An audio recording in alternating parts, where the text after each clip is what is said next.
हिंदू होना और हिंदू दिखाना, सनातनी होना और सनातनी दिखाना, ये दोनों अलग अलग विषय हैं। राहुल गांधी जी को मालूम है कि भारत भावनाओं का देश है, इसलिए सीधा सीधा अटैक मत करो, मगर जितने उनके इर्द गिर्द के चंगू मंगू हैं, चंडाल चौकड़ी, ये सब डायरेक्ट अटैक करते हैं। तो इनको शक्ति कहाँ से मिलती है? अब आप पूरा 2-3-4 सालों का देखिएगा इतिहास उठा करके, जो सनातन का विरोध करेगा वो राहुल गांधी जी के निकट जाएगा। जो भारत माता, वंदे मातरम और भारत और गंगा, गायत्री, गाय, इन सब को क्रिटिसाइज करेगा, संत समाज को क्रिटिसाइज करेगा, साधुओं को क्रिटिसाइज करेगा, संतों को क्रिटिसाइज करेगा, वो राहुल गांधी जी के निकट जाएगा। ये क्यों होता है? मैं जैसा हूं वैसे ही सलाहकार चुनूंगा। मैं यही पूछ रहा था, ये राहुल गांधी की पॉलिटिक्स है या राहुल गांधी की शख्सियत है? फितरत है, उनकी फितरत है। ये बिल्कुल आप साफ समझ लो कि जो राहुल जी के सलाहकार हैं वो गलत हैं। लोग ऐसा कहते हैं कि साहब वो राहुल जी को गलत सिखाते हैं, राहुल जी को पर्चा दे देते हैं, वो पढ़ने का वो गलत पढ़ देते हैं। मैं ऐसा नहीं मानता, मैं इससे टोटल डिसएग्री करता हूं। राहुल गांधी जी किसी भी कीमत पर हर चीज खुद फाइनल करते हैं। जो सलाहकारों के ऊपर ठीकरा फोड़ा जा रहा है कि सलाहकार उनके वामपंथी हैं, सलाहकार भारत विरोधी हैं, सलाहकार ना, वो सलाहकार ऐसे लोगों को सलाहकार बनाते हैं जो जिनमें ये गुण हों।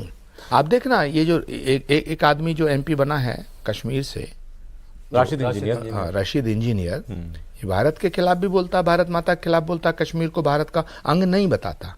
जो कश्मीर को अभिन्न अंग नहीं बताएगा वो राहुल जी को प्रिय होगा।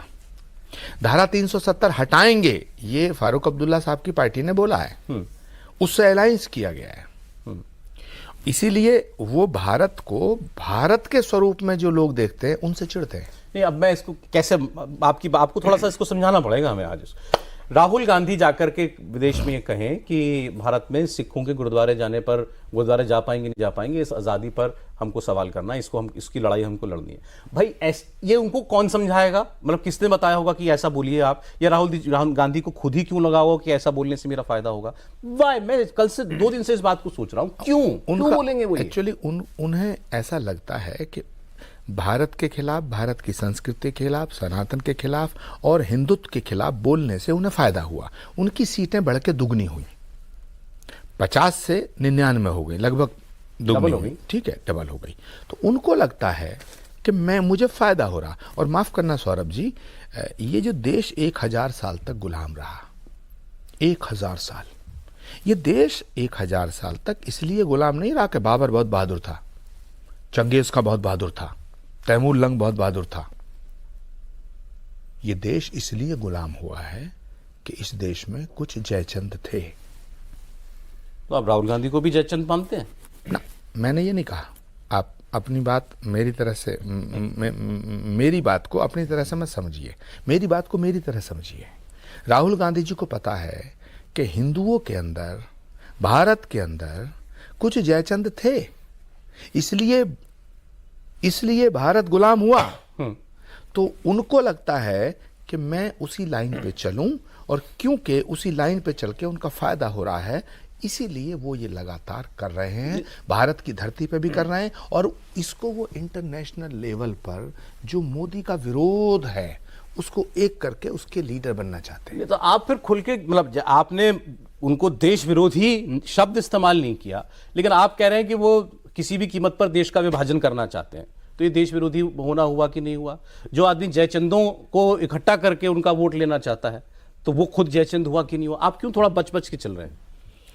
मैं बच के नहीं चल रहा, ये तो भारत सरकार को फैसला करना है, ये तो भारत की सर्वोच्च अदालत को फैसला करना है। पूरी दुनिया में मुझे एक नेता बताओ जो अपने देश के बाहर जाके अपने देश की बखिया उधेड़ता हो, एक बताओ। मैं चैलेंज करता हूं आपको, एक नेता बताओ। मैं हिंदुस्तान की बात नहीं कर रहा, हिंदुस्तान में तो होगा ही नहीं कोई।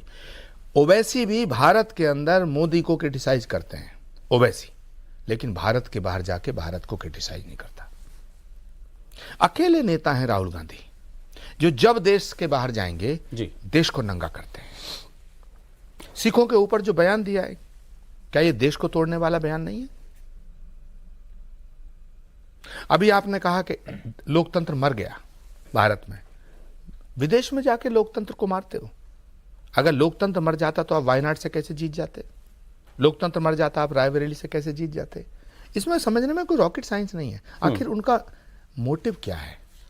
उनका मोटिव सिर्फ ये है कि जो भारत विरोधी लोग हैं देश के अंदर भी और देश के बाहर भी, उनको इकट्ठा किया जाए और उनका लीडर बना जाए।